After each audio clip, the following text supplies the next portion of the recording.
Bíblia diz que Davi era o homem segundo o coração de Deus. Às vezes eu piro. Eu falo, Deus, como é que esse cara é o cara... Exato, eu sempre pensei isso também. Porque o coração dele para com Deus era extraordinário. Você viu os salmos de Davi?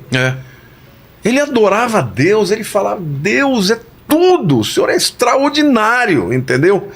Por exemplo, quando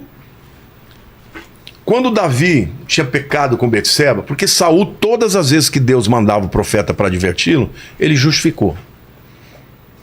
Você já teve com alguém que pisou na bola com você, você vai, confronta e a pessoa justifica?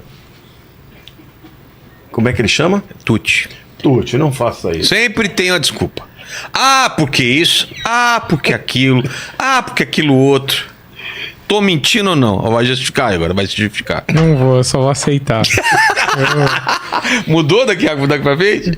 Cara, tem algo. É que tem, como eu falei, tem semanas. O Lênin é um cara que aceita, você é um cara que não, veja bem, não é bem assim, aquele negócio lá. Mas eu já tentei justificar mais. É. Agora eu tô dando uma. Eu só tô aceitando. Simplesmente essa semana eu só tô aceitando. Tá certo. E é mais ou menos... E Davi não era esse, ele aceitava que ele tinha errado. Davi, por exemplo, quando ele pecou com Betseba, um dia chega o profeta Natan. O profeta Natan era um profeta que Davi amava. Mais velho que ele ou não? Não, ele era o homem de Deus no lugar de Samuel. Tá. Entendeu? E Davi respeitava os profetas. Os profetas iam lá e... Entendeu? O Davi era o seguinte: escreveu, não leu, um pau comeu. Por exemplo, tinha uma mulher, que é Abigail, que ela era esposa de um homem chamado Nabal.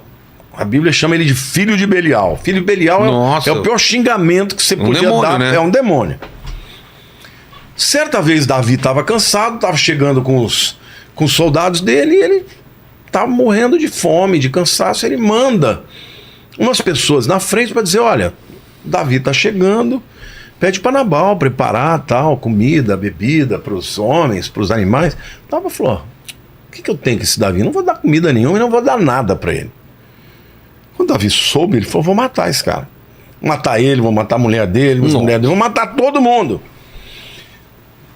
Quando Abigail ficou sabendo, Abigail vai para frente e intercepta Davi antes dele chegar. E ela se prostra, se ajoelha, pede perdão e fala: eu não estava lá, eu não vi.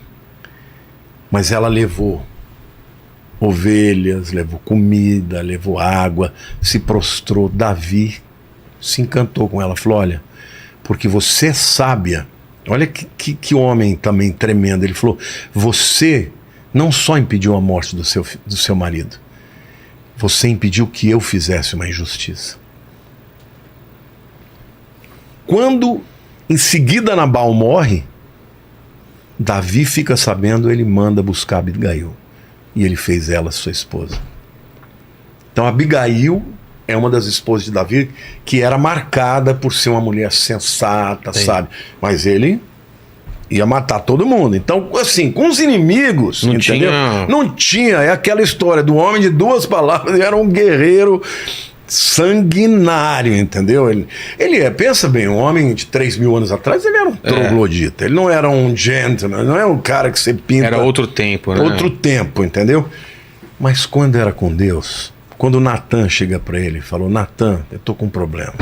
Natan falou para ele: Davi, eu tô com um problema. O que foi, Natan? É o seguinte: tinham dois homens, um pobre e um rico. O rico tinha muito rebanho, muitas ovelhas. E o pobre só tinha uma ovelhinha, que era tão cara para ele que ele deixava ela morando dentro da casa dele. Comia no prato dele, bebia no copo dele. E o rico uma vez recebeu uma visita, um viajante que veio de longe, e ele, para oferecer um banquete para o visitante, ao invés dele pegar do seu rebanho, ele foi e matou a ovelhinha que era do pobre. Davi se enfureceu, falou: quem é esse desgraçado que eu vou matar ele? Natan falou: é você, Davi. Porque você tem muitas mulheres, tem as mulheres que você quer. Mas você pegou a mulher do Urias, o meu servo Urias, fiel a você. Davi se prostrou, chorou, clamou a Deus, caiu em si. Isso a Bíblia chama de arrependimento. Vilela, nós somos todos pecadores, meu irmão. Todo dia eu falo para Deus, Senhor, eu não sei como o Senhor me escolheu. Nós somos pecadores, não tem ninguém santo nesse mundo. Agora, se tem uma coisa que Deus não suporta, é uma pessoa pecadora se achar melhor que as outras. Porque cada um tem a sua guerra, cada um tem a sua luta, cada um tem os seus defeitos. Ninguém é melhor que ninguém. Quando a gente chegar no céu, a gente vai chegar a olhar para Jesus e falar, foi por causa dele, foi por minha causa.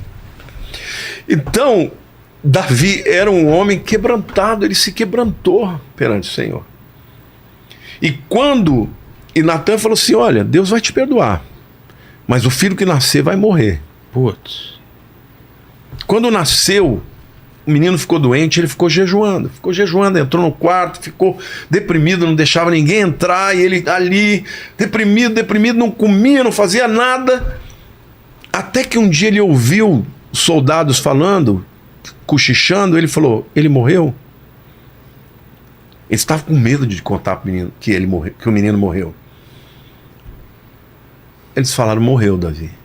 A Bíblia diz que ele lavou o rosto e foi comer. Aí eles perguntaram, mas como assim? Você estava desesperado, sofrendo, agora que você soube que ele morreu. Ele disse assim, eu não vou a ele. Não, ele não vem a mim, mas eu vou a ele. Ele entendeu que Deus falou não. Mas ele se arrependeu nesse processo profundamente. E Deus se agradou dele, que no mesmo dia ele tem uma relação com Betseba, ela fica grávida, e quando nasce o filho daquela mulher que provavelmente era rejeitada por todo mundo, pelas próprias outras esposas e concubinas, ele é chamado de Jedidia, o amado de Javé.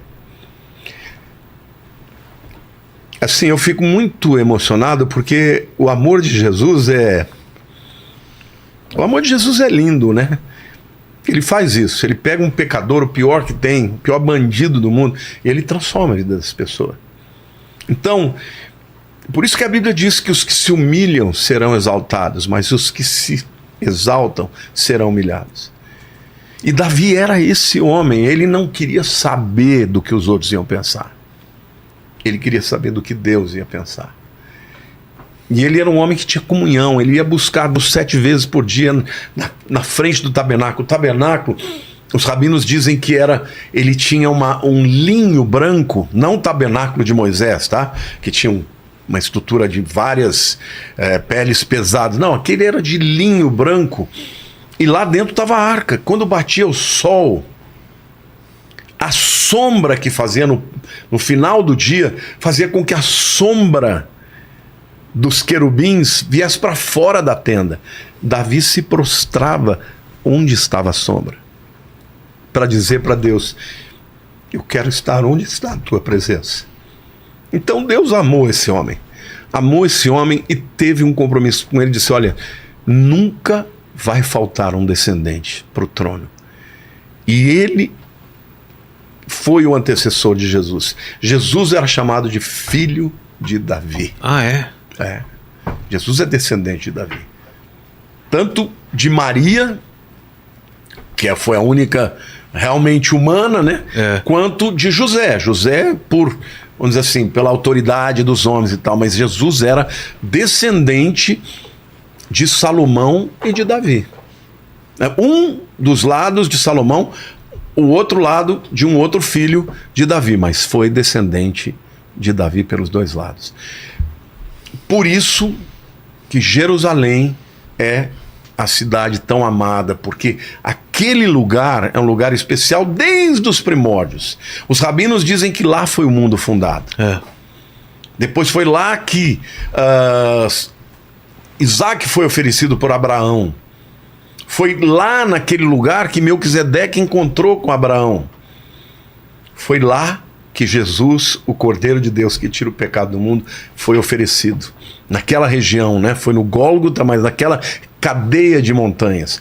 A cidade de Jerusalém é a cidade que Deus mais ama na terra. Por isso que Satanás odeia tanto e por isso que tem tantos povos tentando tentando destruir. E quando você pisa lá, você sente isso, né? Sente que tá num lugar que é diferente mesmo. Você já foi quantas vezes lá? Só uma, eu quero voltar logo. Tem que Fui. Não, tem Jerusalém uma vez. Eu fui em Tel Aviv na segunda vez, agora durante o conflito. Quer ir comigo uma vez? Vamos, por favor. Talvez eu vá no fim do ano. E eu queria tentar, que eu acho que vai ser difícil agora por causa do conflito, que é Belém, né? Porque é uma área controlada pela Cisjordânia. Belém eu já fui, mas não vou mais agora. E não pode agora, né? A área de Belém a maior parte são cristãos, tá? Ah, é? É de cristãos. Mas tem os muçulmanos também. Não sabia. Mas é uma área perigosa. Falaram. Perigosa. Então, mas é um lugar extraordinário. Mas vamos sim, pastor. Mas Davi, cara, Davi era esse homem. Era esse homem de coração adorador mesmo. Hoje eu consegui entender um pouco isso, porque sempre ficou na cabeça assim, o cara errou tanto, fez umas coisas tão absurdas e mesmo assim foi abençoado, conseguiu tanta coisa. Mas a gente não ora. A gente não erra também, desculpe. E por que qual a diferença de Davi e Saul? É que a gente imagina que um tipo de pessoas dessa não erra, né? Que é totalmente... O que acontece? Saul, quando Deus confrontava, ele não chorava, ele não se quebrantava. O que ele fazia? Dava desculpa. Quantas pessoas que você conhece, que você fala de Cristo, você fala, você é um pecador como eu sou também, como todo mundo é. Um dia vai falar, eu tive muita chance e deixei passar todas as vezes. E fala, não, eu não preciso, eu não mato, eu não roubo, eu não faço nada contra ninguém. E o outro fala, não, eu sou pecador mesmo, eu não mereço. Eu não mereço a salvação, não mereço bênção nenhuma. E Deus fala, mas todos pecaram. Como ladrão, na última hora, ao lado de Jesus, né? Ele teve tempo de fazer alguma boa ação? Não teve. Mas e no entanto, Jesus disse, hoje mesmo estarás comigo no paraíso. Então Davi é um cara extraordinário nesse sentido. Agora, a gente está passando aqui a vida dele, né? Deixa eu ver aqui que tem mais. Enquanto isso, o Tuti pode ler algumas perguntas, alguns comentários aí. Vamos lá. Vocês acabaram de falar aí, o Lamartine acabou de falar sobre que o Davi se prostrou e teve um arrependimento. E o Eric Guimarães mandou: Lamartine, o rei Davi teve um arrependimento real e verdadeiro? Eu queria saber se teve um além desse que o senhor citou, se tem algum outro. Não, ele sempre se arrependeu. Sempre, depois que ele ficou com Betseba, ele nunca mais adquiriu outras esposas, entendeu? A Gite, que foi... A Gite não... eu falei o nome dela, Abisag. A Gite era uma das esposas, tá? Tinha Maca, tinha várias esposas. Uma tinha filhos com ele. Mas Abisag, que era uma concubina que veio depois de Betseba, ele nunca teve nenhuma relação com ela. Mas todos os arrependimentos de Davi foram sinceros, não teve nenhum. Porque com Deus ou é sincero ou não vale. Não é, para a gente não é a gente que julga, né, os outros. E ele era um homem que ele era adorador, ele era um homem leal a Deus, ele enfrentava, ele arriscou a vida por causa do nome do Senhor. Ninguém vai enfrentar esse incircunciso que está afrontando o Deus vivo. E outra, quando ele fala, hoje o Senhor vai me entregar, e em todo Israel se saberá que há Deus. Ele não falou, todo mundo vai saber que eu sou bom. Cara, eu não aguento quando eu vejo pessoas batendo no peito dizendo eu sou maravilhoso, eu sou o cara, eu sou isso. Cara, sabe onde tem mais? Na internet. Todo mundo é virtuoso, né? Todo mundo. Não, e essa história de, olha, você tem que acreditar em si mesmo. Cara, se eu acreditar em mim mesmo, vai dar caca. Vai dar caca. Eu tenho que acreditar todos os dias em Deus, dizer, Senhor, me livra de mim mesmo. Por quê? Porque a gente é pecador, a gente não faz. O apóstolo Paulo, que para mim também é um homem extraordinário. Tem que fazer um programa sobre ele também, não dá? Esse aí eu tem história. Quero fazer parte. Não é? Oh, meu Deus. Ele dizia lá em Romanos 7, né? O bem que eu quero fazer eu não faço. O mal que eu não quero eu faço. Miserável homem que eu sou. Quem me livrará do corpo dessa morte? Graças a Deus por Jesus Cristo. É só Jesus, cara. É só Jesus. E Davi, ele entendeu a graça. Você sabe que o livro de Romanos é um livro extraordinário, né? É o livro que tem os fundamentos da fé. É em Romanos que a gente descobriu a graça.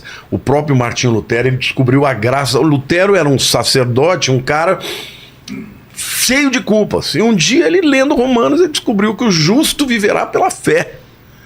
Que a salvação, que Abraão não foi justificado pelas suas obras, mas pela fé. E como assim?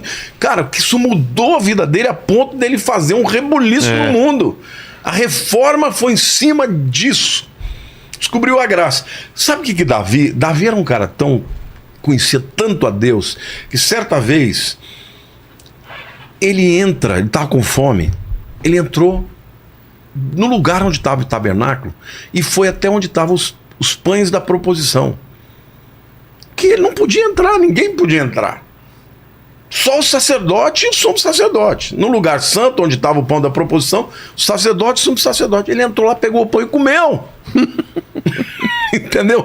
E quando cobraram de Jesus que os discípulos dele estavam pegando espigas num sábado, né? Porque eles iam andando, passavam uma colheita ali de milho, porque assim, naquele tempo não tinha só fazendas cercadas, era tudo campo. Os discípulos foram pegando e começaram a debulhar e comer. E os fariseus falaram: escuta, seus discípulos estão debulhando o milho agora no sábado. Aí Jesus falou: mas e Davi? Davi entrou no lugar santo e comeu os pães da proposição. E Jesus falou assim: porque o homem não foi feito para o sábado.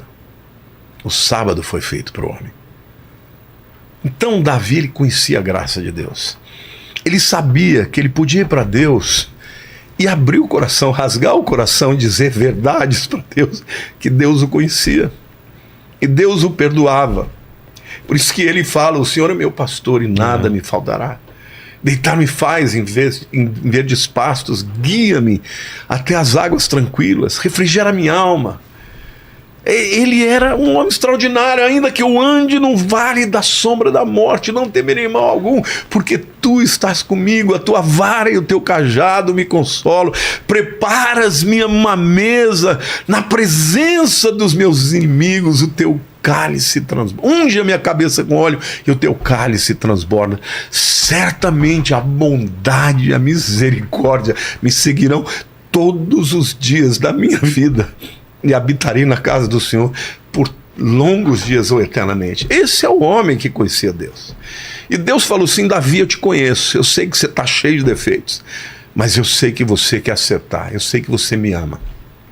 Então hoje é tão difícil você ensinar para algumas pessoas que acham que elas vão ser justificadas pela sua religiosidade, pelas obras. Tem gente que vira religioso, fica apontando o dedo para todo mundo, quer criticar todo mundo. Você é crente, você não é, você vai pro céu, você não vai. Cara, eu vivo isso toda semana, que Vilela, você é um convertido e traz tal pessoa. A pessoa acha que tá dentro do meu coração, tá dentro da minha cabeça e... Não, e do teu chamado. E fala: nossa, vem tantos pastores aí, você ainda chama essa pessoa. A pessoa não entende qual que é o meu trabalho. Se você não chamar essas pessoas, você vai perder as outras. Vai virar um canal gospel, só vai entrar aqui quem já é convertido. E não é o que eu quero. Cara, eu vou te falar uma coisa, já te falei isso, mas acontece direto. Quando eu tenho algum lugar que vem uma pessoa e fala: olha, eu sou teu fã e tal, eu falo: você é cristão? Sou, mas eu não frequento a igreja. Eu falei: mas como você me conheceu? No Vilela. Então... você até me mandou... eu te mandei uma mensagem, um comentário num vídeo que eu fiquei muito feliz. Uma pessoa que estava afastada da igreja e que viu o teu programa, foi na tua igreja e voltou ela tá muito feliz, assim. Eu me sinto tão agraciado por Deus. Eu falo para Deus todo dia. Eu posso dar um testemunho aqui? Claro. Eu queria te contar, porque isso é uma coisa que aconteceu agora recentemente. Eu morava numa casa muito boa. Eu mudei ontem, tá? Minha casa tá toda... Quero ir lá visitar, hein? Não, você vai. Agora eu sou vizinho do Peter. Então vou bater na porta dele. Vamos lá bater e fazer um churrasco lá. Mas a minha filha morava num condomínio ali no Alphaville. E eu tinha um terreno do lado dela e eu falava: vou construir. Mas, cara, deu tanto trabalho construir. Deus me livre, é tanto muito trabalho. Tive que mudar 2, 3 empreiteiros, coisa difícil. E um dia cheguei pra Lili e falei assim: amor, vamos comprar uma casa pronta?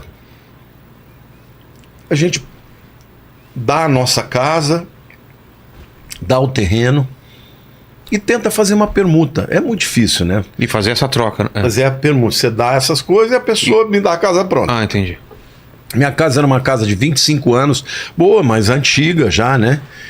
E toda vez que eu ia na casa da minha filha, na saída, eu passava na frente de uma casa, sem brincadeira, por um ano. Eu tinha que passar lá porque era a saída.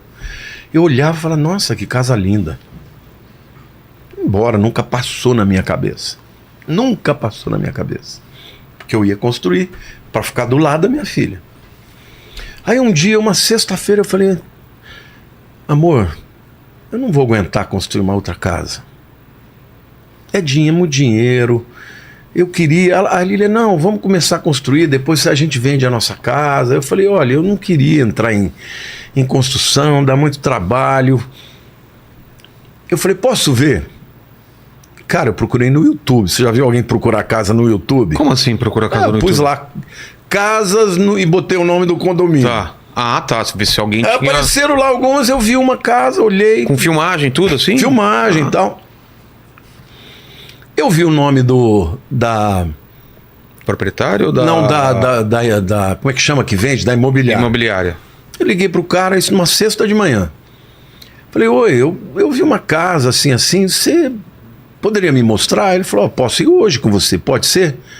Pode.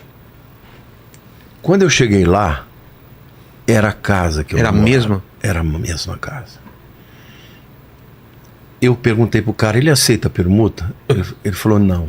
Só dinheiro na mão. Eu falei, bom, Então não dá. então não vai dar, porque eu não tenho dinheiro. Ele falou, não, deixa eu falar com ele. Quando eu fui embora, eu virei para a Lília e falei, Lília, Deus vai nos dar essa casa.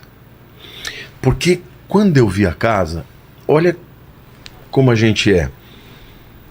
Veio na minha cabeça assim, Deus já sabia que Ele ia me dar essa casa, então Ele colocou no meu coração. E o Espírito Santo falou comigo, não. Eu vi você namorar essa casa. Por isso eu te dei.